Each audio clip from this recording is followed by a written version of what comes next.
va venir. Mais c'est bien, tu mets en C'est marche. autre chose, ça. Tu mets en marche. On va le temps de faire les tests. Pour le test avec pour la retransmission. C'est lui qui veut commencer. Alors, bienvenue dans ce culte. Merci Gérard de nous avoir mis en train. Notre secours est dans le nom du Seigneur Dieu qui a créé les cieux et la terre et qui nous sauve par Jésus-Christ. Que Dieu le Père et Jésus-Christ, le Fils du Père, nous donnent la grâce, le pardon et la paix pour que nous possédions ces dons dans la vérité et dans l'amour. Amen. Alors je vous invite justement à vous lever pour prendre le premier chant qui s'appelle « Nous venons dans ta maison pour te louer, Seigneur ». Nous venons dans ta maison.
Vous pouvez vous asseoir. Seigneur Jésus, nous te louons parce que tu es bon envers nous, telle une mère avec ses enfants. Tu pleures souvent sur nos péchés et notre arrogance. Avec tendresse, tu nous éloignes de la haine et du jugement. Dans notre chagrin, tu nous consoles et tu panses nos plaies. Quand nous sommes malades, tu nous soignes. D'un lait pur, tu nous nourris. Jésus, par ta mort, nous naissons à une vie nouvelle. Par ton angoisse et par ta peine, nous renaissons à la joie. C'est par ta tendre bonté que le désespoir se change en confiance. Par ta clémence, tu nous réconfortes dans nos craintes. C'est par ton cœur brûlant que les morts revivent. C'est par un contact avec toi que les pécheurs se redressent. Seigneur Jésus, tu nous guéris dans ta miséricorde. Dans ton amour et dans ta tendresse, tu nous renouvelles. Dans ta compassion, tu nous transmets la grâce et le pardon. Ton amour nous prépare à la beauté du ciel. À toi soit toute la louange de nos cœurs. Amen. Et suite à ces paroles merveilleuses qui nous ont rappelé l'amour du Seigneur Jésus-Christ pour nous, nous pouvons nous lever pour prendre un deuxième chant qui s'appelle « Quel ami fidèle et tendre nous avons en Jésus-Christ ». Il n'y a pas de meilleur ami sur la terre que Jésus-Christ. Quel ami fidèle et tendre.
Vous pouvez vous asseoir. Et suite à justement ce temps de louange de notre Seigneur Jésus-Christ, je vous propose de prendre quelques minutes de prière libre pour faire monter devant le Seigneur notre louange, notre adoration, notre amour pour lui. Prenons donc quelques minutes pour prier.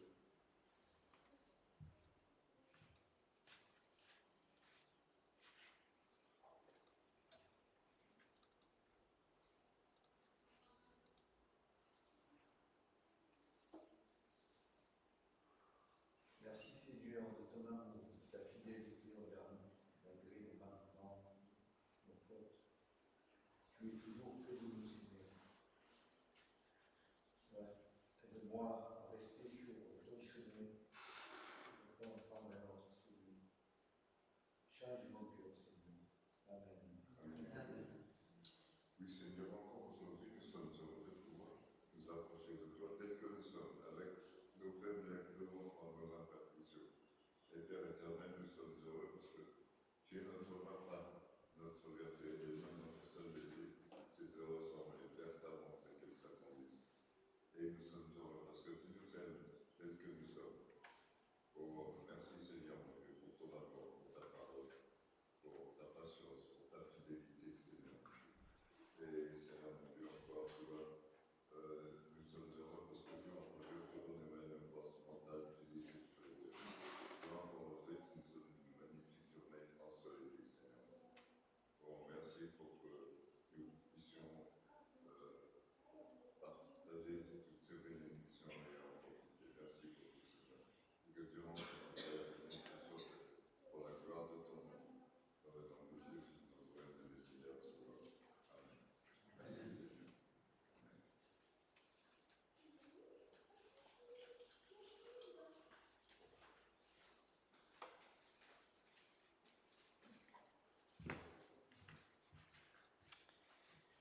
Le Seigneur se réjouit toujours d'entendre vos prières de louange et d'action de grâce.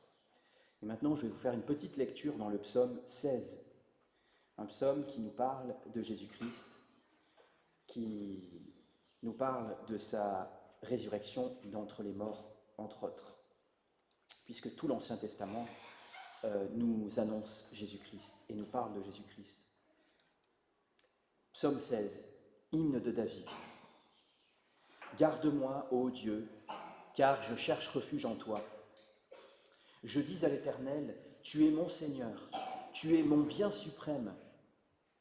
Les saints qui sont dans le pays, les hommes pieux, sont l'objet de toute mon affection. On multiplie les idoles, on court après les dieux étrangers.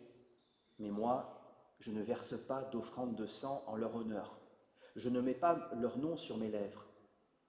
Éternel, c'est toi qui es ma part et la coupe où je bois. C'est toi qui m'assures mon lot. Un héritage délicieux m'est attribué, une belle possession m'est accordée. Je bénis l'Éternel, car il me conseille, même la nuit, mon cœur m'instruit. J'ai constamment l'Éternel devant moi. Quand il est à ma droite, je ne suis pas ébranlé. C'est pourquoi mon cœur est dans la joie et mon esprit dans l'allégresse. Même mon corps reposera en sécurité, car tu n'abandonneras pas mon âme au séjour des morts. Tu ne permettras pas que ton bien-aimé connaisse la décomposition. Tu me fais connaître le sentier de la vie. Il y a d'abondantes joies dans ta présence, un bonheur éternel à ta droite. Amen. Et donc ce psaume 16 est cité dans le livre des Actes à 2 reprises pour nous dire que Dieu le Père n'a pas abandonné Jésus-Christ dans le tombeau, il n'a pas laissé son corps se décomposer, puisque comme vous le savez, il est ressuscité des morts le 3e jour. Alors nous allons maintenant nous mettre à l'écoute de la loi du Seigneur, de ce que le Seigneur attend de nous. Et aujourd'hui, nous allons prendre simplement 2 commandements, mais 2 commandements qui ne sont pas petits. Le premier de ces commandements, puisque nous sommes dans la période de la fête des mères, c'est « Honore ton père et ta mère, comme l'Éternel ton Dieu te l'a ordonné, afin de vivre longtemps et d'être heureux sur la terre. » Et le deuxième de ces commandements, c'est « Tu aimeras ton prochain comme toi-même », dont Jésus-Christ nous dit que c'est le 2e grand commandement. Et aimer notre prochain comme nous-mêmes, ça commence déjà par aimer nos parents. Alors peut-être que pour certains, il est facile d'aimer leurs parents si leurs parents leur ont témoigné de l'amour, mais peut-être que pour d'autres, c'est plus difficile.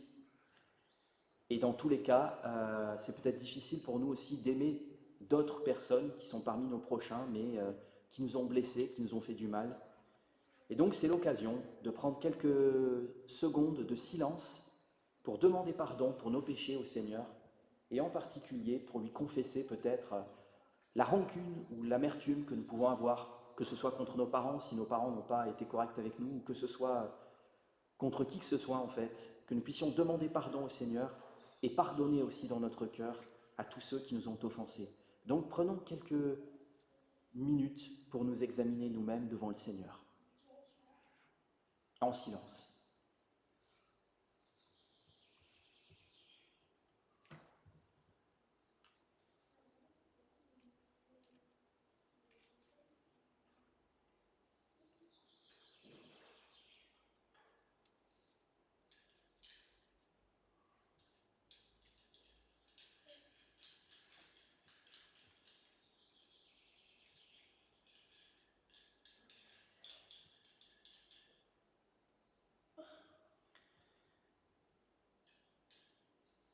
Dieu saint, notre Père, tu nous as aimés dès le commencement, mais nous avons péché contre toi.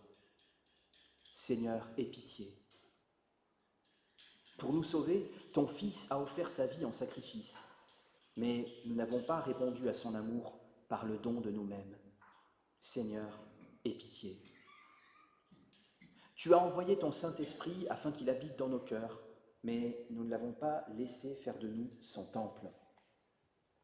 Bien souvent, nous avons résisté à la voix de ton Saint-Esprit. Seigneur, aie pitié. Seigneur Dieu, nous reconnaissons et confessons que nos cœurs sont indignes de te recevoir, car nous t'avons offensé par beaucoup de choses, notamment toutes les fois où nous n'avons pas honoré nos parents, où nous n'avons pas aimé notre prochain comme nous-mêmes. Ce matin, tu nous appelles tout particulièrement à vivre de ton pardon. Alors Seigneur, nous te prions pour tous ceux qui nous ont offensés, pour tous ceux qui nous ont fait quelque tort ou quelque peine. Et nous te prions aussi pour tous ceux que nous avons nous-mêmes affligés, blessés ou scandalisés, que nous en ayons conscience ou non, afin que tu pardonnes à tous nos péchés et nos offenses mutuelles. Seigneur Dieu, ce matin, enlève de nos cœurs l'amertume, la rancune, le soupçon, l'aigreur, la colère, tout ce qui divise, tout ce qui peut altérer l'amour fraternel. Seigneur, aie pitié de nous. Nous te prions de nous purifier de nos péchés, de nous délivrer du fardeau de nos fautes et de nous donner la grâce de ton Saint-Esprit, afin que tu demeures en nous et que nous demeurions en toi, par Jésus-Christ, notre Seigneur. Amen. Alors je vous propose de rester assis pour le prochain chant, qui est un chant de repentance, dans lequel nous demandons au Seigneur justement de changer notre cœur, parce que nous ne pouvons pas le faire par nous-mêmes, même si nous avons tous nos efforts à faire, nous dit aussi l'apôtre Pierre, nous avons besoin de la grâce de Dieu, nous avons besoin du Saint-Esprit pour nous aider à changer vis-à-vis de nos prochains et vis-à-vis de Dieu. Change mon cœur, Seigneur.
Et maintenant, je vais vous lire un petit texte dans l'Ecclésiaste, c'est juste 3 versets qui nous parlent de la destinée du juste et de la destinée du méchant.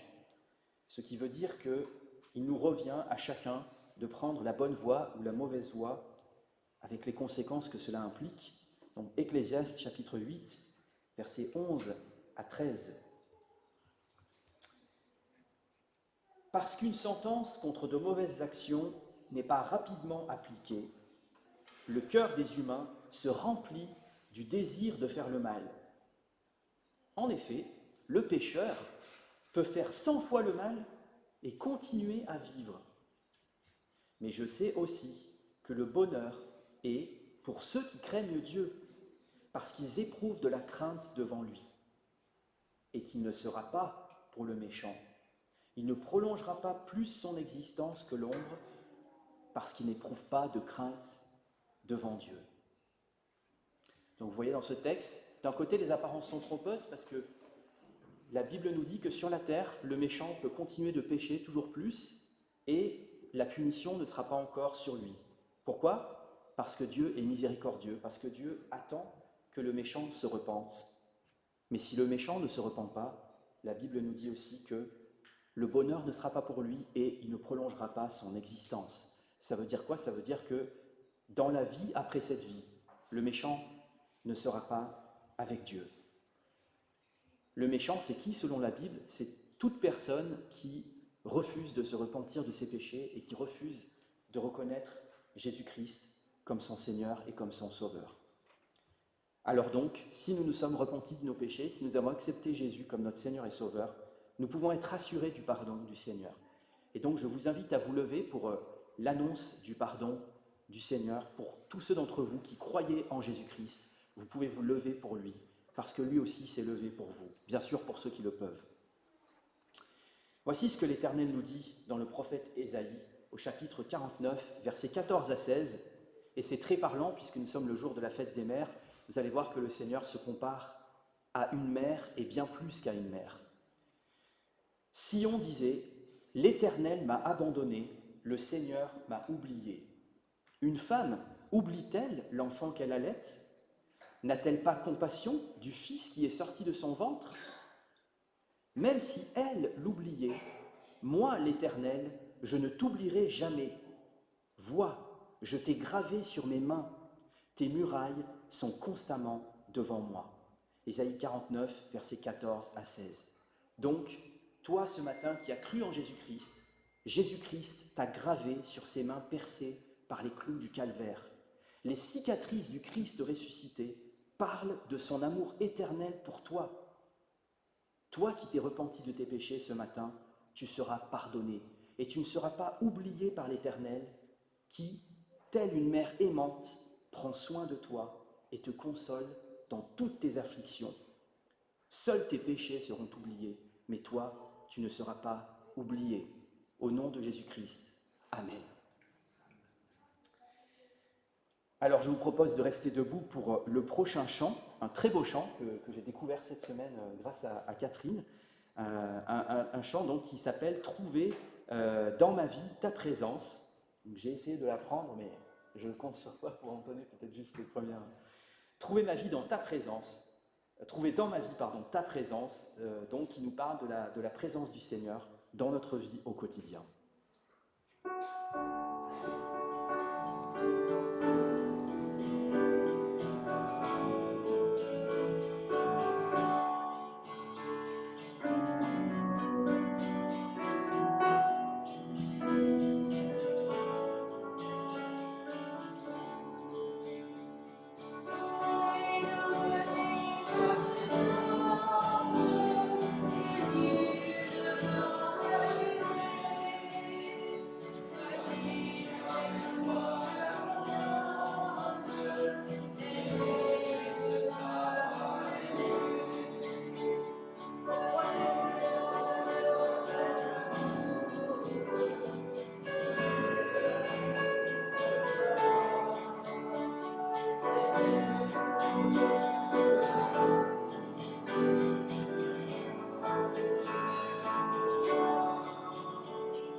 Alors nous pouvons rester debout encore pour ceux qui le peuvent, hein, vous n'êtes pas non plus obligés si c'est pénible pour vous, je le comprends.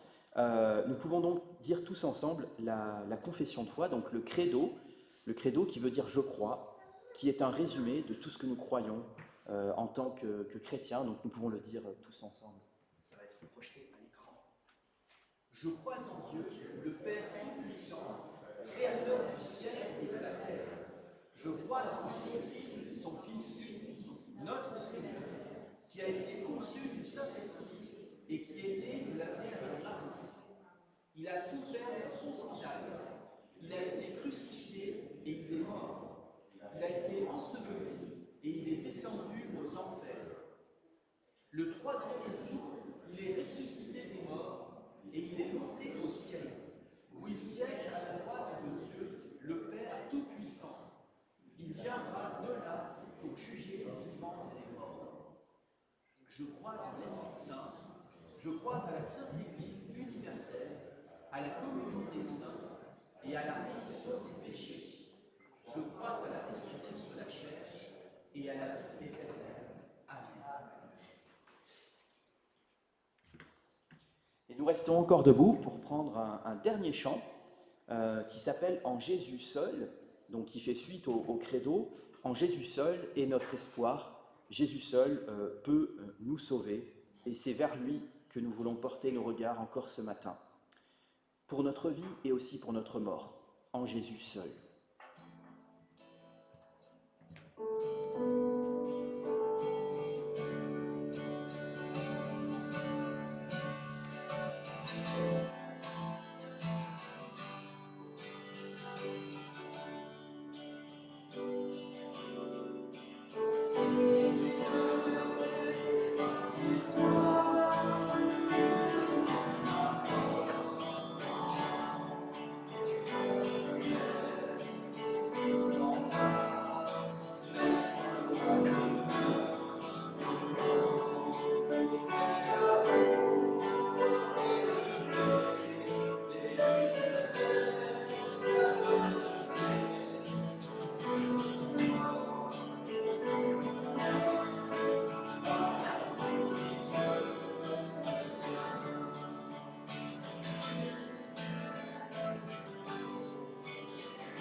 Vous pouvez vous asseoir.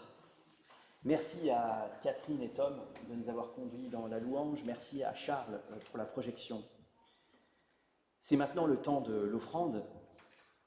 Le Seigneur nous dit dans sa parole, dans le livre de Malachie, chapitre 3, versets 10 et 12, « Apportez toutes les dîmes à la maison du trésor, afin qu'il y ait de la nourriture dans ma maison.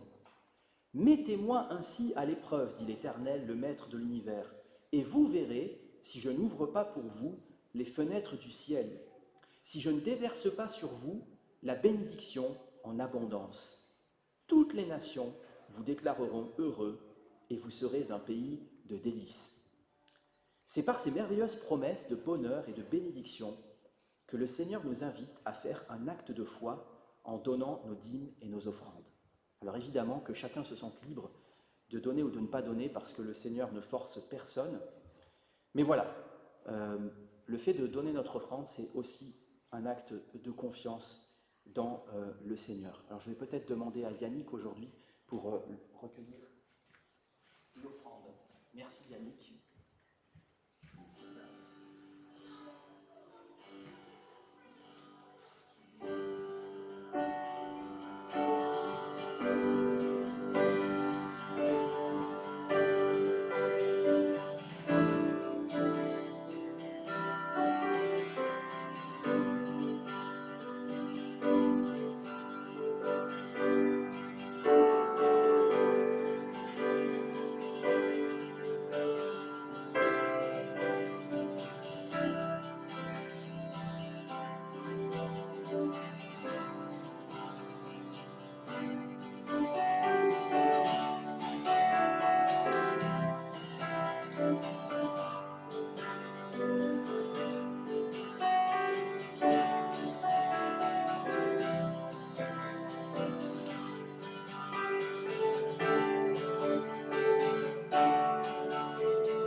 Je vais donc prier pour remercier le Seigneur pour ses offrandes.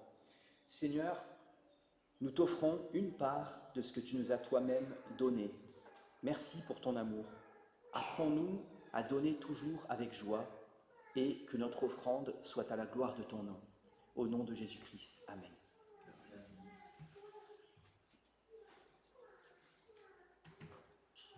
Alors je crois que Catherine a quelques annonces à nous faire.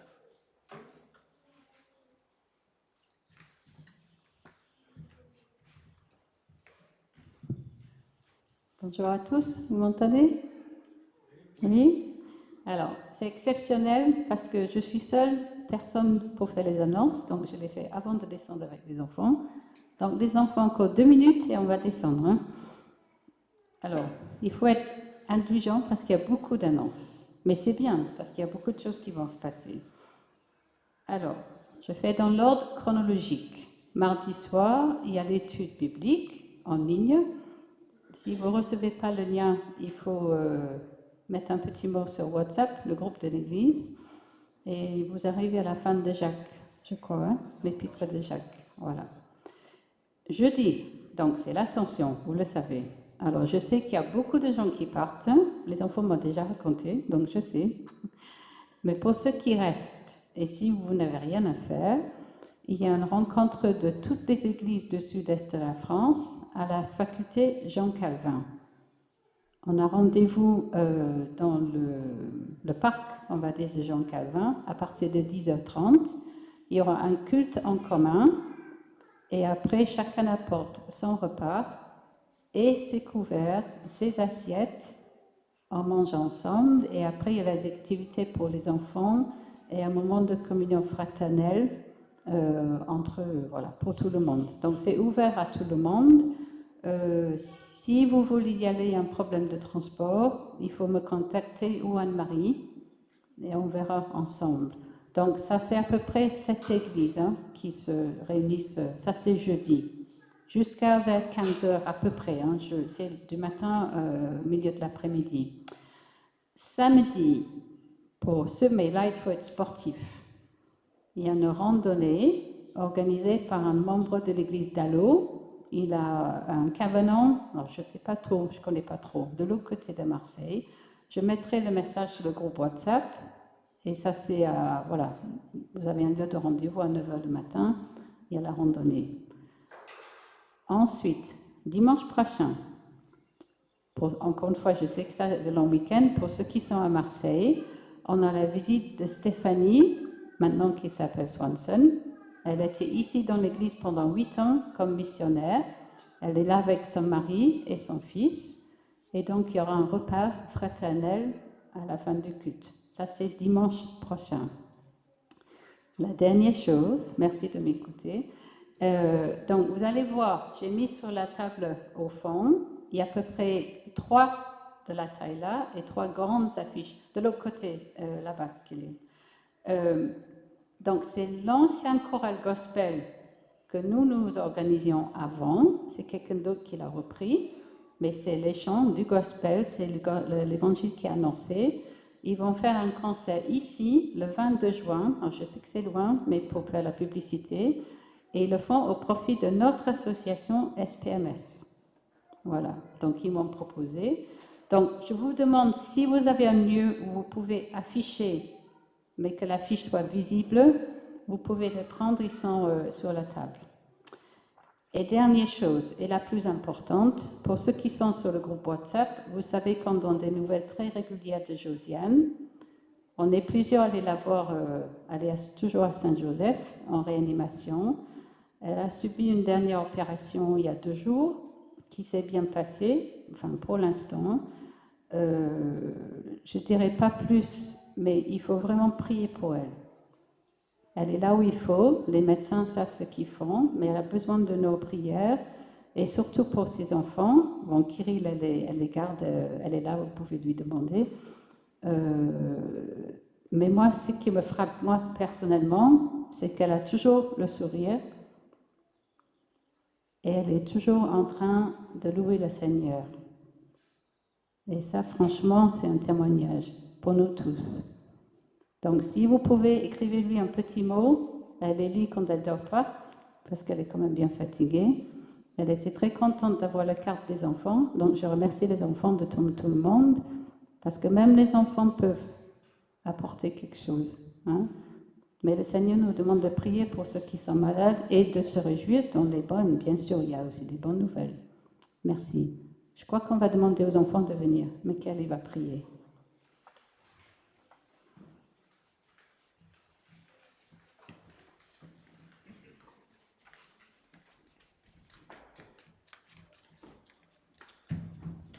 Oui, merci Seigneur, car comme l'a dit notre sœur Catherine, les enfants nous apportent beaucoup et c'est vraiment une grâce de les avoir parmi nous. Et je te demande vraiment de veiller sur chacun d'eux, de les protéger et surtout qu'ils puissent découvrir ton grand amour pour eux. Merci de conduire ce moment d'école du dimanche avec Catherine, que tu lui donnes vraiment ton Esprit Saint pour savoir comment parler à ses enfants. Merci Seigneur Jésus-Christ pour les enfants, car tu as dit que nous devions leur ressembler pour nous convertir, pour entrer dans le royaume des cieux. Alors aide-nous à retrouver aussi ce cœur d'enfant, cette humilité, cette confiance, cette simplicité dont nous avons tant besoin pour nous approcher de toi dans la prière. Merci de les bénir. Au nom de Jésus-Christ. Amen.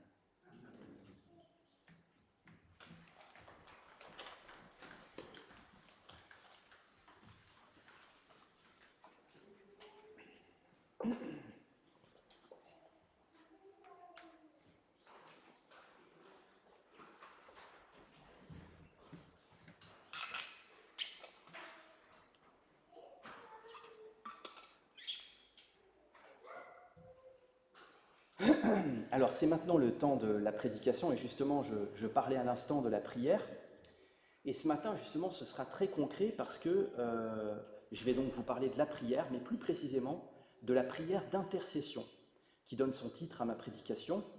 C'est quoi la prière d'intercession? En fait c'est la prière en faveur des autres. Donc désolé si ce matin vous auriez aimé peut-être qu'on parle de la prière pour nos propres besoins, et la prière pour nos propres besoins est une prière légitime d'un point de vue biblique, puisque le Seigneur nous invite à lui remettre tous nos fardeaux, tous nos soucis. Le Seigneur nous invite à lui demander son aide pour conduire notre existence selon sa volonté. Mais ce matin, nous allons nous faire un petit exercice, nous allons nous décentrer un petit peu de nous-mêmes et nous allons nous recentrer sur les autres qui ont un besoin urgent de nos prières. C'est à la fois un commandement, mais c'est aussi un encouragement, parce que Dieu utilise nos prières pour bénir les autres et pour leur venir en aide. On va voir ça maintenant, on va se mettre à l'écoute de la parole de Dieu à ce sujet, dans 1 Timothée 2, versets 1 à 8. 1 Timothée 2, versets 1 à 8. C'est donc l'apôtre Paul qui parle. « J'encourage donc avant tout à faire des demandes, des prières, des supplications, des prières de reconnaissance pour tous les hommes, pour les rois et pour tous ceux qui exercent l'autorité, afin que nous puissions mener une vie paisible et tranquille, en toute piété et en tout respect. Voilà ce qui est bon et agréable devant Dieu notre Sauveur, lui qui désire que tous les hommes soient sauvés et parviennent à la connaissance de la vérité. En effet, il y a un seul Dieu, et il y a aussi un seul médiateur entre Dieu et les hommes, un homme, Jésus-Christ, qui s'est donné lui-même en rançon pour tous. Tel est le témoignage rendu au moment voulu, et pour lequel j'ai été établi prédicateur et apôtre. Je dis la vérité devant Christ, je ne mens pas, chargé d'enseigner les non-juifs dans la foi et la vérité. Je veux donc que les hommes prient en tout lieu, en élevant des mains pures, sans colère ni arrière-pensée. » Jusqu'ici la lecture de la parole de Dieu ce matin, et je vais donc prier pour remettre cette prédication entre les mains du Seigneur. Seigneur mon Dieu, merci parce que, en tant que chrétien, tu nous invites à la prière, tu nous invites à l'intercession, tu nous invites à croire que par nos prières, nous pouvons, avec la puissance de ton Saint-Esprit, changer le destin des autres en bien. Et ce matin, nous voulons penser particulièrement à tous ceux, à toutes celles qui ne te connaissent pas, que ce soit dans les membres de nos familles, que ce soit dans nos amis, dans nos connaissances, dans nos ennemis même. Et nous voulons aussi penser particulièrement à tous ceux qui souffrent, à tous ceux qui sont vulnérables, comme Josiane dont nous avons entendu parler à l'instant, tous ceux qui ont besoin de nos prières. Seigneur, parfois nous sous-estimons l'importance de prier pour les autres, nous sous-estimons même la puissance de nos prières pour les autres. Et ce matin, je te prie vraiment de nous donner à tous une prise de conscience du privilège que tu nous as donné, de l'autorité que tu nous as donnée, même en tant que chrétiens, pour prier pour tous les hommes, et en même temps de la responsabilité, Seigneur, parce que parfois nous avons tendance à nous focaliser uniquement sur nous ou sur certains de nos proches, mais nous n'avons pas tendance naturellement à vouloir prier pour tous les hommes. Et je te prie que ce matin, tu élargisses notre cœur par ton Esprit Saint, tu nous donnes davantage d'amour pour pouvoir prier davantage. Au nom de Jésus-Christ. Amen. Alors, juste quelques mots de contexte. La première épître à Timothée, c'est donc une lettre de l'apôtre Paul qui aurait été écrite entre 62 et 65 après Jésus-Christ. Et cette lettre, comme son titre l'indique, s'adresse à Timothée. Timothée, c'était en fait le pasteur de l'église d'Éphèse, une ville qui se situe dans la Turquie actuelle. Timothée, en fait, c'était en quelque sorte le fils spirituel de l'apôtre Paul. Et l'apôtre Paul, du coup, va lui écrire pour lui donner des conseils pour bien conduire son église. Et ce qui est frappant, c'est que les premières instructions que Paul va donner à Timothée concernent la vie de prière de l'église. Et en fait, ces conseils ne sont pas valables seulement pour l'église d'Éphèse, mais ce sont des conseils valables pour toutes les églises de tous les temps. C'est pourquoi ce texte que je vous ai lu ce matin nous parle encore aujourd'hui de manière très claire pour le XXIe siècle. Alors ce texte que je vous ai lu de la parole de Dieu nous pose finalement 3 questions importantes à propos de la prière, questions que peut-être nous-mêmes nous posons parfois. Première question, pour qui d'autre que nous-mêmes sommes-nous appelés à prier?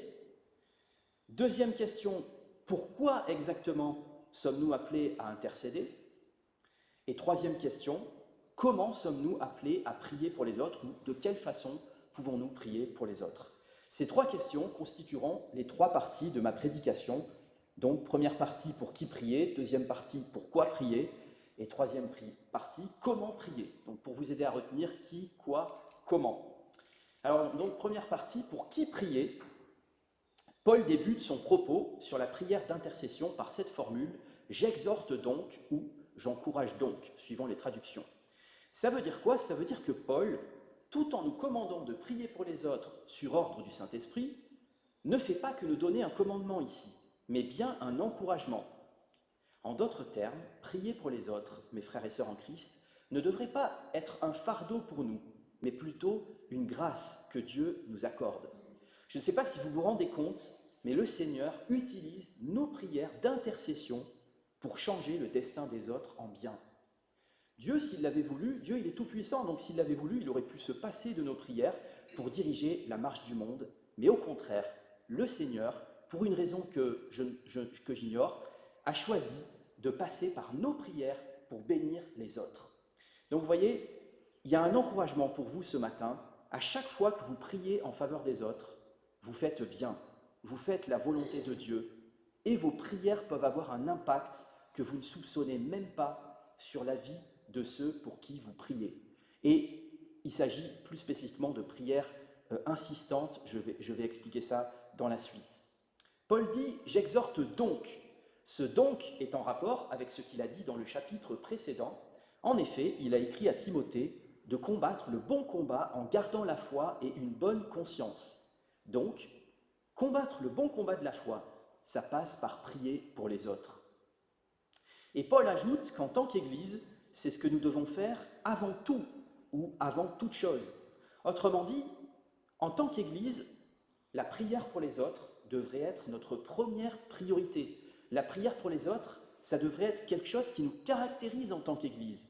Pourquoi?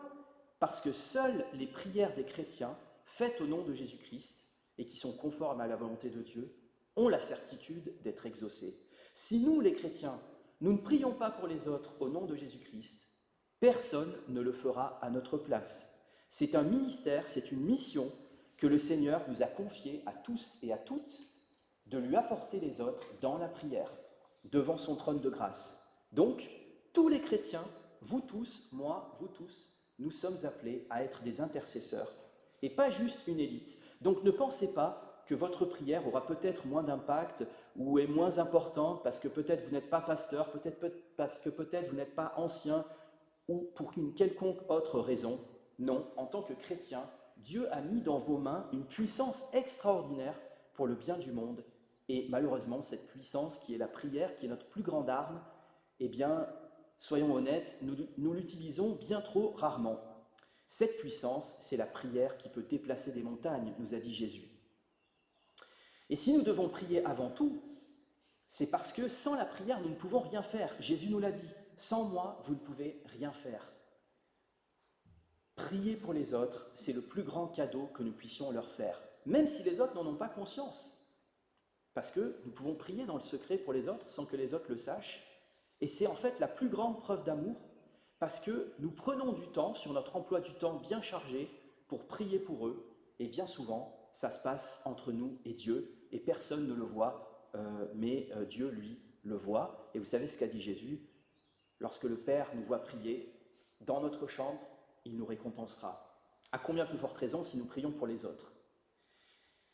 Le fait de prier avant tout nous parle également de prier urgemment pour un monde qui court à sa perte. Mais pour qui exactement devons-nous prier? Eh bien, Paul, inspiré par le Saint-Esprit, nous répond très simplement pour tous les hommes, et pas juste pour quelques personnes, celles pour lesquelles nous voulons bien prier, et puis les autres, nous les laissons de côté. Non, Personne ne doit être exclu du champ de notre prière. Nous, les chrétiens, nous sommes inclusifs, mais au bon sens du terme. Pourquoi ? Parce que Dieu ne fait pas de favoritisme. Dieu aime tous les hommes sans exception, même ceux qui vous ont fait du mal, même ceux que vous avez du mal à aimer. Et Paul est très clair dans ce passage sur le fait que Dieu est avant tout un Dieu sauveur. Il insiste sur le caractère du Dieu sauveur, plus que sur le caractère du Dieu créateur. À tel point, écrit-il, que Dieu désire que tous les hommes soient sauvés et parviennent à la connaissance de la vérité. Personnellement, c'est un verset qui me réjouit énormément. Alors évidemment, ça ne veut pas dire que tout homme sans exception sera sauvé, car pour être sauvé, je l'ai dit ce matin, il faut se repentir de ses péchés, il faut accepter Jésus-Christ comme son sauveur et Seigneur. Mais ça veut dire quand même quelque chose, ça veut dire que si vous pensez que Dieu ne désire pas vous sauver, peut-être parce que vous vous sentez trop mauvais, eh bien vous pouvez être rassuré par le fait que vous êtes inclus dans tous les hommes. Tous les hommes, c'est aussi vous. Et donc vous aussi, vous pouvez être sauvés si vous vous repentez et si vous acceptez Jésus-Christ comme votre Seigneur et Sauveur. Par contre, ça veut dire aussi autre chose. Ça veut dire que ça ne vaut pas seulement pour vous-même, mais ça vaut aussi pour les autres. Ça vaut aussi, et c'est parfois dur de le dire, et je prêche pour moi premièrement, pour ceux qui vous ont fait du mal, pour ceux que vous ne voudriez pas voir sauvés par Dieu. Ça vaut pour ces voisins qui vous ont fait du mal, ces collègues de travail qui vous ont fait du mal, ces membres de vos familles qui vous ont fait du mal. Ça vaut peut-être pour ces hommes et ces femmes politiques que vous n'aimez guère. Eh bien oui, eux aussi, potentiellement, pourraient être sauvés par Dieu s'ils se repentaient de leurs péchés et se mettaient à croire en Jésus-Christ. Vous voyez, ce que nous dit l'apôtre Paul ici, c'est que nous ne pouvons pas faire de favoritisme ou de sélection dans nos prières en disant « Ah non, non, non, celui-là ou celle-là, jamais je ne prierai pour lui, jamais je ne prierai pour elle. » Lorsque nous parlons ainsi, nous montrons que nous ne sommes pas inspirés par le Saint-Esprit, mais par notre nature pécheresse. Et surtout, nous oublions que nous ne sommes pas meilleurs que qui que ce soit, que nous avons été sauvés par grâce et non pas à cause de nos mérites. Alors heureusement, Dieu, lui, il n'est pas comme nous, car lui, il aime tous les hommes qu'il a créés, il ne fait pas de distinction entre les personnes, puisqu'il nous dit qu'il désire que tous soient sauvés. Cette déclaration merveilleuse, c'est celle d'un Dieu d'amour, qui ne prend pas plaisir à la mort du méchant, mais qui prend plaisir à ce que le méchant se repente et vive. Et cette déclaration, c'est dans le cadre de son appel à l'intercession que Paul nous l'a fait. Ça veut dire quoi ? Ça veut dire que c'est précisément parce que Dieu désire que tous les hommes soient sauvés que nous devons prier pour tous les hommes. Et Paul enfonce le clou en disant qu'il y a un seul Dieu. Pourquoi il dit qu'il y a un seul Dieu ? On le sait qu'il y a un seul Dieu. Mais ici, il veut dire qu'il y a un seul Dieu pour tous les hommes et un seul Dieu de tous les hommes. Et il y a un seul médiateur, nous dit-il, Jésus-Christ, qui, en devenant un homme, lui qui est Dieu, s'est donné en rançon pour tous. Vous avez bien entendu, pour tous. Là encore, pas juste pour une élite. Jésus-Christ a payé la rançon de nos péchés que vous et moi ne pouvions pas payer. Alors Paul nous parle aussi de son ministère, le fait qu'il est chargé d'enseigner les non-juifs dans la foi et la vérité. Donc, le Seigneur veut sauver aussi bien des juifs que des non-juifs. Le Seigneur a un plan de salut pour tous les hommes, de tous les peuples, et Paul lui-même en est un exemple. Lui qui prêche cette bonne nouvelle, il était un candidat très improbable au salut de Dieu. Pourquoi ? Parce que Paul, c'était un persécuteur de l'Église qui avait tué beaucoup de chrétiens jusqu'à ce que Jésus-Christ se manifeste à lui et qu'il se repente de ses péchés. Et dans sa première épître à Timothée, justement dans le chapitre 1, Paul va avoir cette déclaration que je trouve très bouleversante et très humble à la fois. Il va dire « Cette parole est certaine et digne d'être acceptée sans réserve. Jésus-Christ est venu dans le monde pour sauver des pécheurs, dont je suis moi-même le premier, c'est-à-dire le pire des pécheurs. » Et là, on était vers la fin de la vie de Paul, et Paul nous dit qu'il était le pire des pécheurs. Donc, à la lumière de tous ces éléments, qui sommes-nous pour dire qui doit être sauvé et qui ne doit pas être sauvé ? Dieu seul en est le juge, et cela ne regarde que Dieu. Notre mission en tant que chrétiens, ce n'est pas de juger les autres. Notre mission en tant que chrétiens, c'est de prier pour les autres. Je répète encore cette phrase. Notre mission en tant que chrétiens n'est pas de juger les autres, mais de prier pour les autres. Car Paul nous dit encore, voilà ce qui est bon et agréable devant Dieu, notre Sauveur. Donc, si, à la limite même, vous ne le faites pas pour les autres, faites-le au moins pour Dieu, parce qu'en priant pour les autres, vous faites une bonne œuvre devant lui. Vous faites quelque chose que le Seigneur trouve beau, quelque chose qui lui plaît profondément. Voilà une motivation supplémentaire que l'Écriture nous donne de prier pour les autres, c'est qu'en priant pour les autres, nous faisons plaisir à Dieu. Alors tous les hommes, ça comprend bien sûr ceux qui nous sont proches, en particulier les membres de notre famille biologique, et en ce jour de fête des mères, il est bon de se le rappeler, et de ne pas oublier de prier en faveur de nos parents, si nous avons encore la chance de les avoir, et ce, même si nos parents n'ont pas toujours été faciles avec nous. Dans ce commandement, honore ton père et ta mère, il n'y a pas d'astérisque qui nous dit « sauf si tes parents se sont mal comportés envers toi ». Parfois, on aimerait, si on a eu des parents qui nous ont fait du mal, on aimerait qu'il y ait cet astérisque, mais il n'y a pas cet astérisque. Et les honorer, c'est aussi prier pour eux. Paul va d'ailleurs dire quelque chose de très fort dans cette même lettre à Timothée. Il va dire que celui qui veut exercer la piété doit d'abord l'exercer envers sa propre famille. Il va déclarer cette phrase incroyable « Celui qui ne prend pas soin des siens, et en particulier des membres de sa famille proche, a renié la foi et il est pire qu'un non-chrétien. » Ça veut dire qu'un non-chrétien qui se comporte bien avec sa famille est meilleur qu'un chrétien qui se comporte mal avec sa famille. C'est fort, hein? Et prendre soin de nos familles, eh bien, c'est aussi prier pour eux. Le Seigneur nous a confié à chacun la responsabilité et le privilège de prier spécifiquement pour les membres de nos familles, que ce soit notre conjoint, nos parents, nos enfants, nos oncles, nos tantes, nos cousins, nos cousines. Voilà, tout un programme. Mais nous sommes également appelés à prier pour notre famille spirituelle, c'est-à-dire l'Église, les autres chrétiens, nos frères et sœurs en Christ. Et Paul va beaucoup insister là-dessus dans d'autres de ses lettres, où il va nous dire de prier pour tous les saints. Et n'oublions pas particulièrement nos frères et sœurs persécutés dans le monde.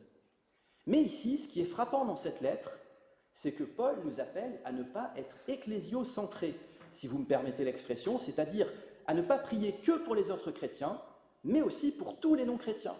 Et tous les non-chrétiens, ça peut être nos amis, nos connaissances, nos collègues, nos voisins, des gens que nous évangélisons, des gens de différents horizons, des athées, des agnostiques, des bouddhistes, des hindouistes, des musulmans. Je rajouterai même le peuple juif qui nous a apporté l'évangile au travers de Jésus et des premiers chrétiens. Et même, ça va même encore plus loin, prier aussi pour tous les chrétiens apostats, tous les chrétiens qui se sont éloignés de la foi, comme c'était le cas de deux personnes que Paul va mentionner dans son épître juste avant, Hyménée et Alexandre, qui étaient des gens qui s'étaient mis à blasphémer Dieu et que Paul avait dû exclure de l'Église à cause de leur blasphème. Eh bien, juste là, à ce moment précis, Paul nous dit « J'encourage donc à prier pour tous les hommes ». Donc nous sommes aussi appelés à prier pour tous les chrétiens qui se sont éloignés de la foi.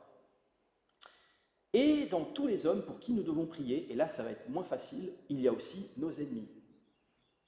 Et oui, nous ne pouvons pas nous dire véritablement chrétiens si nous ne prions pas pour nos ennemis. J'espère que vous êtes encore avec moi, que vous êtes encore bien assis sur vos chaises, mais Jésus nous a dit à nous chrétiens d'aimer nos ennemis, de prier en leur faveur, de prier en faveur de ceux qui nous maltraitent, qui nous persécutent et qui nous font du tort. Reconnaissons-le, ce n'est pas facile, mais si nous le faisons, nous verrons la bénédiction du Seigneur sur nos vies. Alors arrivé à ce stade, vous pourriez me dire « Oh là là, ça fait quand même beaucoup de monde pour qui prier ?» Bien sûr, nous pouvons nous laisser conduire par le Saint-Esprit à prier en particulier pour certaines personnes que le Saint-Esprit peut mettre sur notre cœur de façon spontanée, mais quand même, pour ne pas prendre le risque d'être trop sélectif et de nous laisser conduire uniquement par nos propres aspirations, je pense personnellement que faire des listes de prières peut vraiment nous aider. Vous savez, on ne peut pas mettre le Saint-Esprit dans une boîte, que ce soit dans un sens ou dans l'autre. Le Saint-Esprit n'est pas limité par nos habitudes religieuses, et le Saint-Esprit peut utiliser aussi bien des prières spontanées que des prières préparées. Et honnêtement, je pense que plutôt que de perdre du temps dans des choses vaines et inutiles, peut-être à regarder des bêtises à la télévision, je ne dis pas qu'on ne peut pas regarder la télévision, mais parfois il y a vraiment beaucoup de bêtises à la télévision, et bien c'est mieux peut-être de prévoir du temps dans son agenda pour prier en faveur des autres. Alors ça peut être 10 minutes, ça peut être 1 heure, ça peut être 2 heures, ça dépend de notre disponibilité, mais en tout cas, je pense qu'il est bon de le prévoir. Parce que prier pour les autres, mes frères et sœurs en Christ, c'est beaucoup de travail, c'est beaucoup de discipline, c'est beaucoup de persévérance, mais cela en vaut vraiment la peine parce que l'enjeu est éternel. Ainsi, comme nous l'avons vu, dans tous les hommes pour qui nous devons prier, il y a différentes catégories de personnes, et Paul en mentionne une en particulier, et là aussi c'est peut-être pas évident pour tout le monde, la catégorie des dirigeants du monde, les rois et tous ceux qui exercent l'autorité, littéralement dans le grec, les supérieurs, tous ceux qui sont en position de supériorité. Alors si nous sommes français et bien français, cela peut peut-être nous étonner, voire nous choquer, parce qu'en France, je pense que ceux qui ne sont pas français parmi nous ne me contrediront pas, en France nous sommes les spécialistes des révolutions et des manifestations. Et nous avons plutôt tendance à mépriser, voire à détester tout ce qui ressemble à nos supérieurs, tout ce qui ressemble à des gens en position d'autorité. Alors Paul, évidemment, ici, il ne nous dit pas de faire de politique ou d'approuver tout ce que font les politiciens, mais Paul nous dit quand même de reconnaître l'autorité que Dieu leur a donnée et de prier pour eux en priorité. Parce qu'il les mentionne spécifiquement. Pourquoi? Parce que ces hommes qui sont en position d'autorité, ils ont le pouvoir sur beaucoup d'autres hommes. Donc les décisions qu'ils prennent ont un impact sur beaucoup d'autres hommes, comme on va le voir dans la deuxième partie. Donc c'est là où j'en arrive à ma deuxième partie. Prier pour quoi? Eh bien, Paul nous donne deux axes précis sur lesquels nous appuyer pour prier pour les autorités. Le premier axe, il nous dit « afin que nous puissions mener une vie paisible et tranquille ». Alors vous voyez, Paul, même si Paul va nous dire quand même qu'en tant que chrétiens, nous serons tous persécutés d'une manière ou d'une autre, parce qu'il va dire tous ceux qui veulent vivre pieusement en Jésus-Christ seront persécutés. Alors en France, ce ne sera pas par une persécution forcément politique, mais ça peut être par des épreuves, ça peut être par tout un tas de choses. Enfin, en tout cas, si vous passez par la souffrance en tant que chrétien, ne soyez pas étonnés parce que ça fait partie du jeu. Mais là, vous voyez, Paul, il ne nous demande pas de prier pour que la persécution des chrétiens vienne sur notre pays. Contrairement à certains chrétiens qui se sentent en manque de persécution, parfois j'ai déjà entendu ça, prions pour que la persécution vienne, et Paul ne nous dit pas de prier dans ce sens-là, parce que d'abord nous ne savons pas comment nous réagirions en cas de persécution. Nous devons au contraire réaliser l'immense chance que nous avons en France de ne pas être persécutés en tant que chrétiens et de pouvoir nous réunir librement, comme c'est le cas ce matin. C'est une chance, je le redis, que n'ont pas des millions de chrétiens dans le monde qui sont persécutés dans plus de 70 pays. Nous devrions vraiment remercier le Seigneur pour la liberté qu'il nous donne encore en tant que chrétiens. Et plutôt que de critiquer nos autorités, nous devrions utiliser cette liberté que nous avons pour prier en leur faveur et en faveur de notre pays. Alors peut-être vous vous dites, moi je n'ai pas envie de prier pour Emmanuel Macron et son gouvernement, je n'ai pas envie de prier pour Donald Trump et son gouvernement, je n'ai pas envie de prier pour le président Lula, par exemple, je vois mes frères et sœurs. Je pourrais prolonger la liste à l'infini en prenant tous les pays du monde. Mais vous savez, Paul, au moment où il écrit cette lettre, il va bientôt être décapité sur ordre de l'empereur Néron. L'empereur Néron, c'était un tyran sanguinaire qui torturait des chrétiens, qui faisait des chrétiens des torches vivantes. Est-ce que, de vous à moi, est-ce que vous auriez eu envie de prier pour Néron et son empire si vous étiez l'apôtre Paul? Eh bien pourtant, c'est ce que fait l'apôtre Paul. Non seulement il le fait, mais il appelle à le faire, il appelle à prier pour cet homme et pour ceux qui gouvernent l'Empire romain avec lui. Alors cela nous aide à relativiser un peu par rapport à nos propres dirigeants, si mauvais soient-ils, et il y a beaucoup de choses à redire, mais nous ne devons pas oublier que toute autorité sur terre vient de Dieu, et que l'apôtre Paul va nous dire aussi que celui qui résiste à l'autorité résiste à Dieu lui-même. Donc que nous le voulions ou non, nous sommes appelés à prier pour eux, pour qu'ils gouvernent de la façon, on va dire, la meilleure possible, ou, si comme moi vous êtes un peu pessimiste, pour qu'ils gouvernent de la moins pire des façons possibles. Nous devons donc prier pour que nos dirigeants aillent dans le bon sens, dans tout ce qu'ils peuvent faire de bien. Par exemple, en ce qui concerne la sécurité, dans la lutte contre la pédocriminalité, dans la lutte contre le trafic de drogue, l'antisémitisme, le racisme, tout ça c'est des bonnes choses. Et nous pouvons prier que dans ces bonnes choses, le Seigneur assiste nos dirigeants et les aide. Alors est-ce que ça veut dire pour autant qu'en tant que chrétiens, nous devons dire oui et amen à tout ce que font nos dirigeants? Eh bien non, évidemment, et c'est pourquoi Paul ajoute un deuxième axe, il dit « en toute piété et en tout respect ». La piété, ça nous parle de quoi? Ça nous parle du culte rendu à Dieu. En d'autres termes, nous devons prier pour que nos autorités nous permettent encore d'exercer librement notre culte, nous permettent encore d'évangéliser autour de nous, et nous devons prier pour que tous les hommes soient sauvés, y compris même nos autorités, afin que nous vivions dans la piété. La piété, ça nous parle aussi d'une société qui est en accord avec les principes de la parole de Dieu. Autrement dit, il y a des domaines où notre gouvernement est en désaccord flagrant avec la valeur biblique, comme par exemple l'euthanasie, dont on parle en ce moment et qui peut ouvrir la porte à des dérives très graves, telles que l'élimination des plus faibles et des plus vulnérables, les personnes âgées, les handicapés, les enfants malades, qui seront privés de soins palliatifs faute de moyens financiers. Et d'ailleurs, ce matin, j'ai découvert de nouvelles choses sur le projet de loi qui m'ont vraiment choqué, c'est-à-dire que les pharmaciens, si la loi passe, les pharmaciens n'auront pas de clause de conscience, ils seront obligés de fournir le produit létal, donc le produit qui va tuer la personne. Donc là, il y a vraiment une dérive au niveau de la liberté de conscience, et ils veulent même créer ce qu'ils appellent un délit d'entrave à l'aide à mourir, c'est-à-dire que si vous essayez de dissuader quelqu'un de recourir à ce geste, et si vous n'êtes pas membre de sa famille, potentiellement, vous pourrez avoir 2 ans de prison et des milliers d'euros d'amende. Donc vous voyez, l'heure est grave quand même. Et en tant que chrétiens, notre rôle est de nous tenir à la brèche dans la prière pour que Dieu fasse obstacle à des lois aussi diaboliques, il faut bien dire le mot. Et nous devons surtout prier pour ces personnes qui souhaitent se faire euthanasier parce qu'ils souffrent physiquement, parce qu'ils souffrent moralement.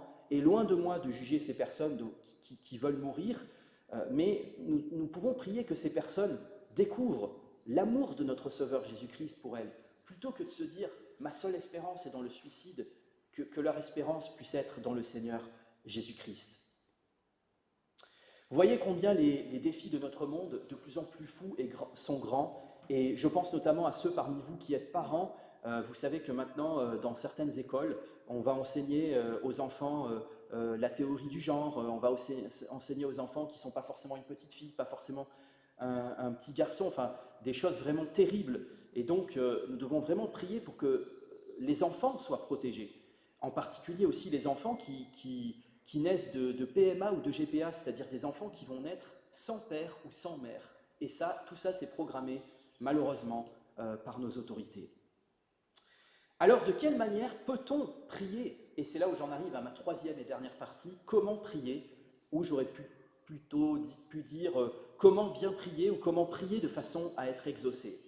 Eh bien, on voit que l'apôtre Paul nous invite à ne pas nous borner à un seul type de prière d'intercession, puisqu'il nous parle de toutes sortes de prières, demandes, prières, supplications, prières de reconnaissance.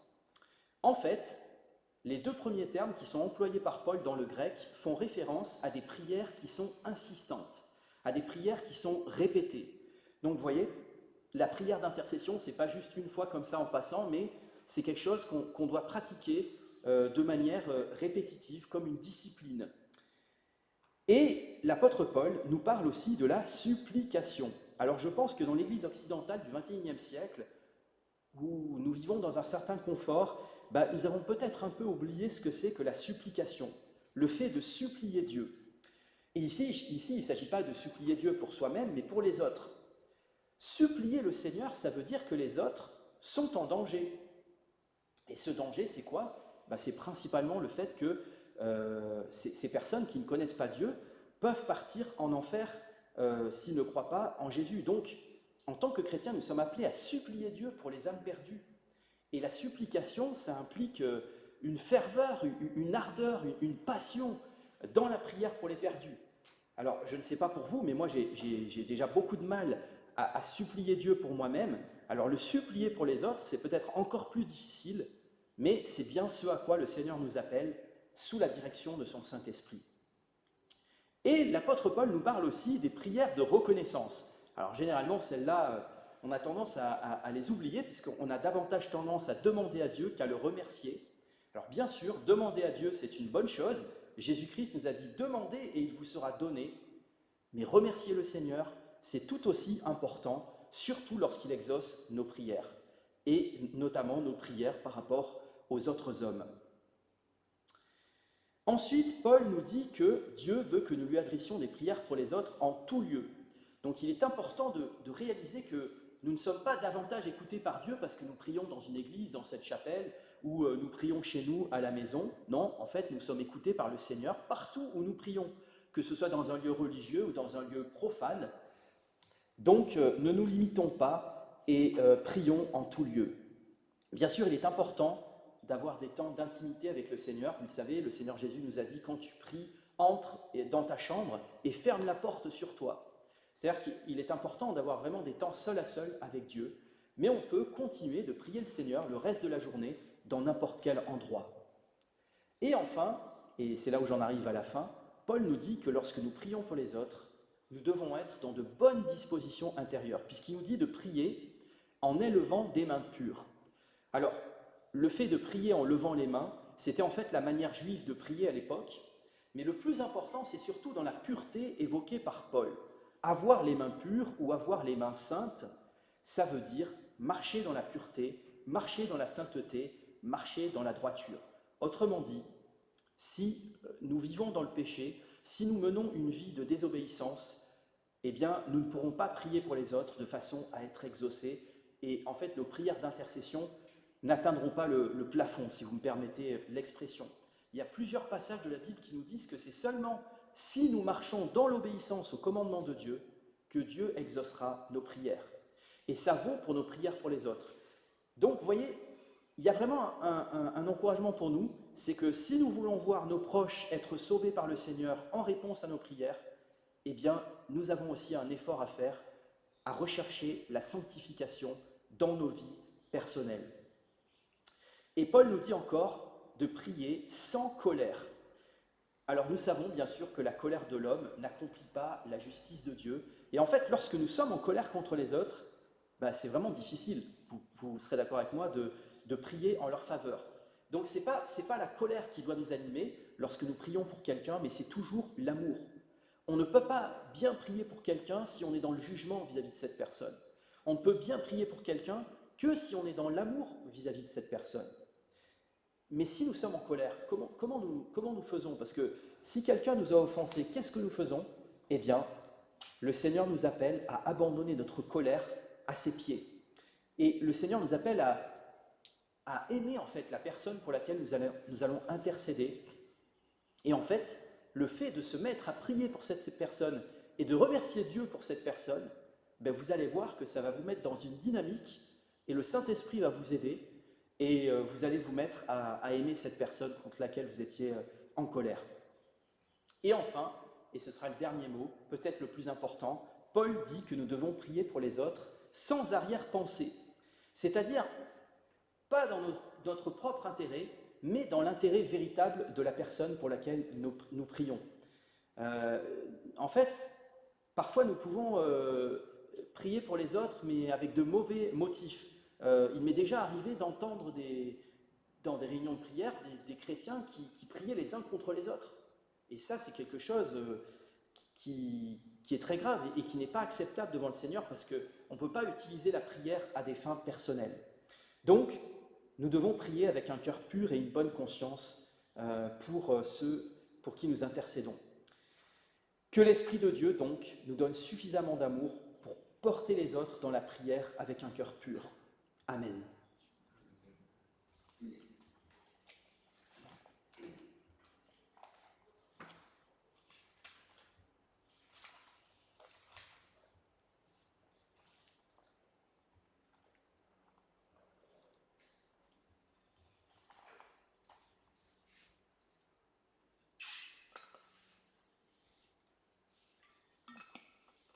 Alors nous pouvons élever nos cœurs vers le Seigneur pour nous préparer à la Sainte Seine.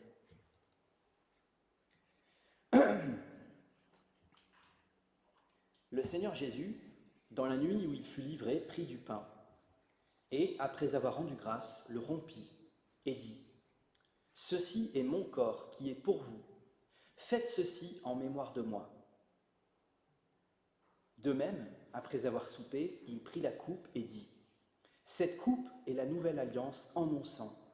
Faites ceci en mémoire de moi toutes les fois que vous en boirez. Car toutes les fois que vous mangez ce pain et que vous buvez cette coupe, vous annoncez la mort du Seigneur jusqu'à ce qu'il vienne. C'est pourquoi celui qui mangera le pain et boira la coupe du Seigneur, excusez-moi, j'ai un chat dans la gorge.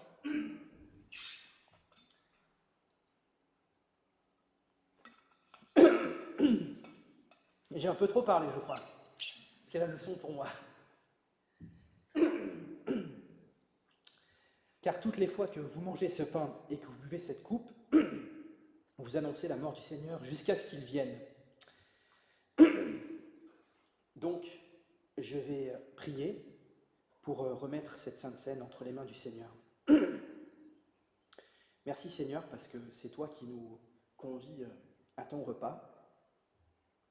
Et tu sais qu'aucun d'entre nous ne pouvons nous présenter devant toi par nous-mêmes, parce que aucun d'entre nous n'est digne de toi, mais c'est toi qui nous rends dignes par ton grand sacrifice à la croix. Donc nous voulons venir devant toi avec un cœur repentant. Et nous te prions pour ce pain et pour cette coupe qui nous parle de ton sacrifice à la croix, qui nous parle du fait que tu nous as aimés au point d'offrir ta vie pour nous accorder le pardon et pour nous faire entrer dans ton alliance. Nous te prions d'envoyer sur nous l'Esprit Saint afin que nous ayons communion au corps et au sang du Christ et que nous soyons nourris de sa vie. Et nous pouvons prier tous ensemble le Notre Père. Notre Père qui es aux cieux, que ton nom soit sanctifié, que ton règne vienne, que ta volonté soit faite sur la terre comme au ciel. Donne-nous aujourd'hui notre pain de ce jour. Pardonne-nous nos offenses, comme nous pardonnons aussi à ceux qui nous ont offensés. Et ne nous expose pas à la tentation, mais délivre-nous du mal, car c'est à toi qu'appartiennent le règne, la puissance et la gloire pour les siècles des siècles. Amen. Donc, si vous êtes sincèrement repenti de vos péchés, si vous avez cru en Jésus-Christ comme votre Seigneur et Sauveur, vous pouvez librement participer au repas de la Seine. Alors, je vais peut-être demander à Yannick, si ça ne t'embête pas, ton aide pour la distribution. Merci Yannick.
Alors, le pain que nous rompons ce matin est la communion au corps de notre Seigneur Jésus-Christ, qui est pour nous et qui est mort pour nous sur la croix par amour. Nous pouvons donc prendre ce pain tous ensemble.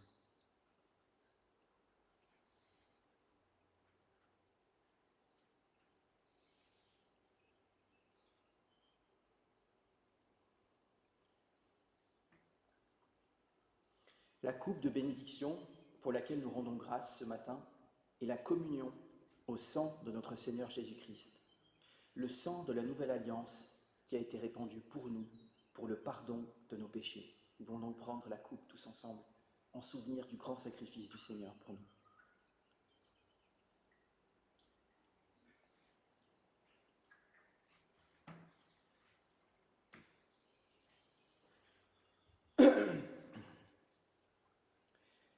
Rendons grâce à Dieu.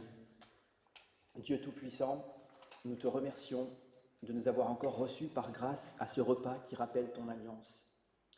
Que ce repas ne soit pas pour nous une occasion de sécurité trompeuse, mais plutôt un renouvellement de tout notre être et de toute notre vie à ton service et dans l'amour de notre prochain. Au nom de Jésus-Christ. Amen. Vous pouvez vous asseoir.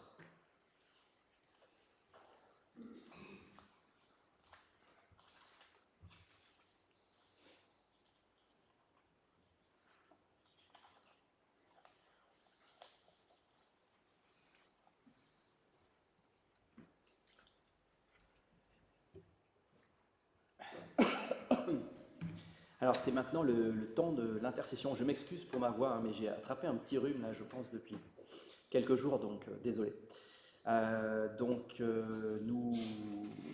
Nous pouvons prier les uns pour les autres et justement mettre un tout petit peu en pratique ce que nous avons entendu dans la parole de Dieu, puisque nous allons intercéder justement.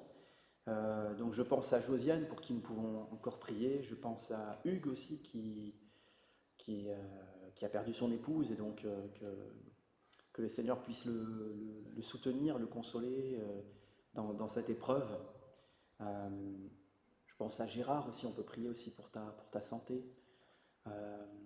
Voilà, est-ce qu'il y a d'autres sujets de prière pour lesquels vous aimeriez que nous intercédions ?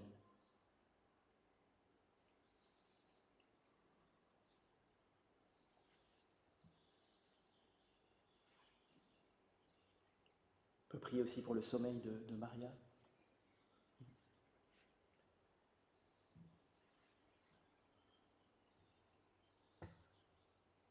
Eh bien, prions.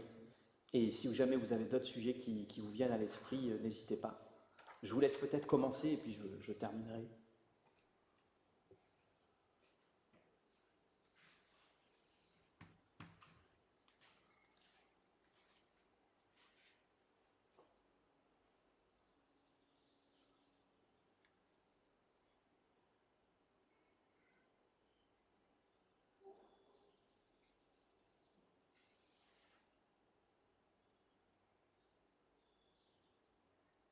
Père éternel, encore aujourd'hui, nous sommes heureux de pouvoir nous embrasser de toi, Seigneur mon Dieu. Et toi d'intercéder, Seigneur, parmi tous les problèmes que nous rencontrons, toi, Seigneur mon Dieu. L'humain, toi, Seigneur, ceux les chrétiens, l'Église persécutée, Seigneur mon Dieu. Et tous les problèmes que nous rencontrons, Seigneur mon Dieu, dans notre vie quotidienne, Seigneur mon Dieu. Oui, nous savons que nous avons la foi de faire des choses extraordinaires, déplacer des montagnes, Seigneur mon Dieu. Et notre seul désir, Seigneur mon Dieu, c'est d'avoir foi encore une fois, Seigneur mon Dieu, intercéder, Seigneur mon Dieu, pour tout ce qui se passe dans le monde, tu vois, Seigneur mon Dieu. Tu vois, les chrétiens persécutés, Seigneur mon Dieu, la souffrance, la misère, Seigneur mon Dieu. Également nos frères et sœurs qui sont persécutés et qui souffrent, Seigneur mon Dieu. Et nous te leur remettons tout cela au nom de Jésus. Nous savons que actuellement, tu es présent parmi nous et tu nous écoutes. Et nous sommes heureux parce que tu es à notre écoute, Seigneur mon Dieu. Tu es notre papa, notre berger, et notre seul désir, c'est de faire ta volonté, de ressembler, Seigneur mon Dieu.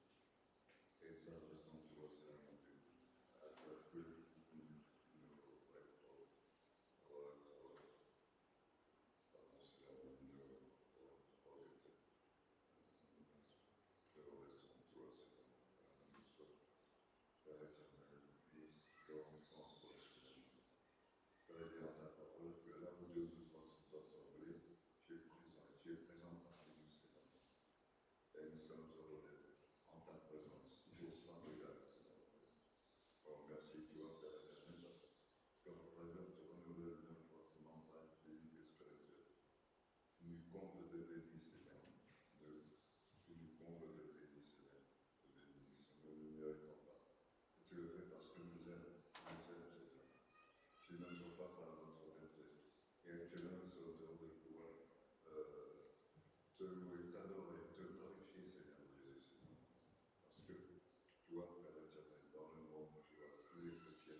la répression, la torture, tu vois, c'est la dictature, Père éternel.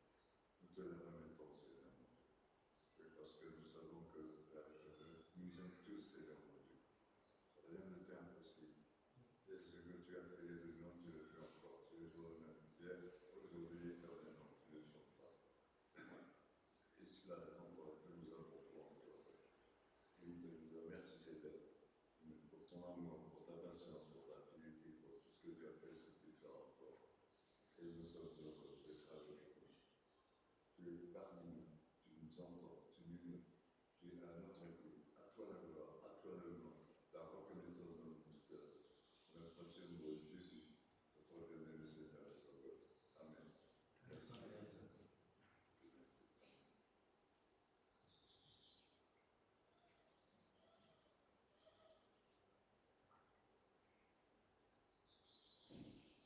Oui, Seigneur, pour envoyer Josiane, hospitalisée encore dans la nuit.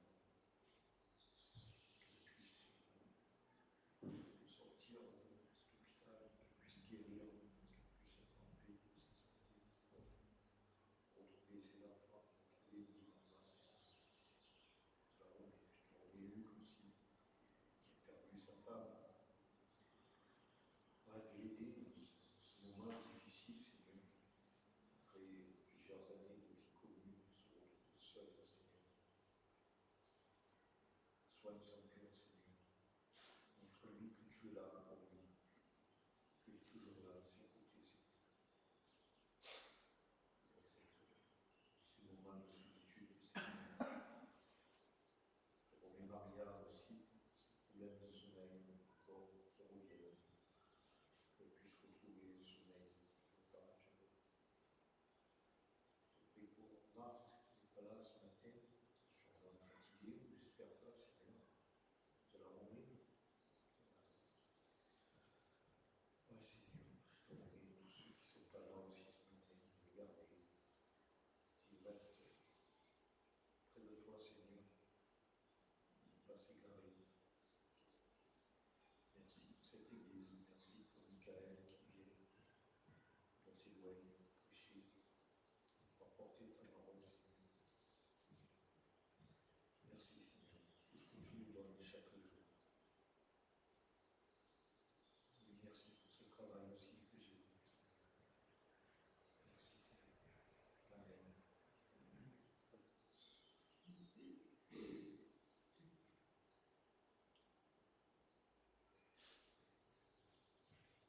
Merci Seigneur pour les promesses que tu nous donnes dans nos prières. Merci que tu nous écoutes et que tu peux agir. Et que les choses qui semblent être impossibles pour nous sont possibles pour toi. Je prie que tu nous donnes la foi, la force, la persévérance en prière pour des personnes connues. Des personnes qui souffrent, des personnes en persécution, des situations dans ce monde qui sont inquiétantes et remplies de souffrance.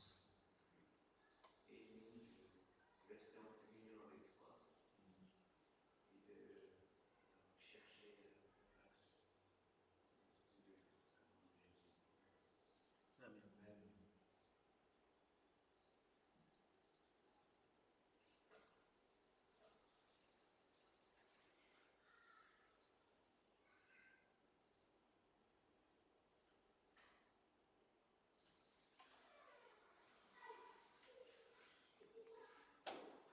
Pour mes Pierre aussi, Seigneur, qui va la santé,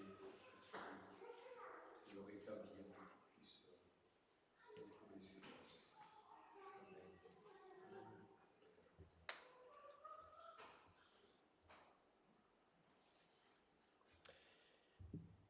Oui, Seigneur, je me joins à toutes ces prières et je te prie effectivement que Pierre puisse se rétablir le plus rapidement possible, surtout qu'il doit travailler demain et je te demande que par ta grâce, cette journée soit vraiment la journée de son rétablissement. Je te prie d'envoyer ta guérison sur lui, Seigneur Jésus. Et Je te prie aussi par rapport à cette loi sur l'euthanasie. Tu vois qu'il y a un mouvement de jeûne et de prière qui a été lancé par certains chrétiens en France pour intercéder, pour faire barrage à cette loi. Et nous savons que tu peux encore agir, Seigneur, que tu peux encore entraver et compliquer les choses. Et tu vois que cette loi va normalement être votée mercredi prochain. Mais nous te prions que tu puisses limiter au maximum les mauvais effets de cette loi, et notamment sur la clause de conscience. Et aussi, Seigneur, que le peuple français puisse réaliser que ce n'est pas un cadeau qu'on lui fait, mais qu'au contraire, c'est plutôt l'extermination programmée des plus faibles, en fait, qui est en train de se jouer. Je te prie que tu ouvres les yeux, Seigneur mon Dieu, des médecins, des pharmaciens et des Français sur ce qui se joue en ce moment, et que les chrétiens puissent prier par rapport à ce sujet. Au nom de Jésus-Christ. Amen.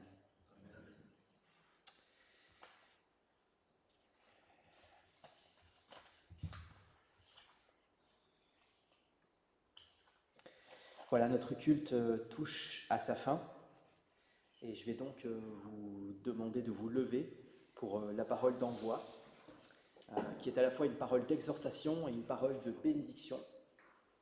Parole d'exhortation: aidez-vous les uns les autres à porter vos fardeaux, vous obéirez ainsi à la loi du Christ. Galates 6, verset 2. Et parole de bénédiction: Dieu pourvoira à tous vos besoins selon sa magnifique richesse en Jésus-Christ. À Dieu notre Père soit la gloire pour toujours. Philippiens 4, versets 19 et 20. Je vous souhaite à tous un excellent dimanche. Que Dieu vous bénisse. Et les annonces ont déjà été faites par Catherine, donc il n'y a pas d'autres annonces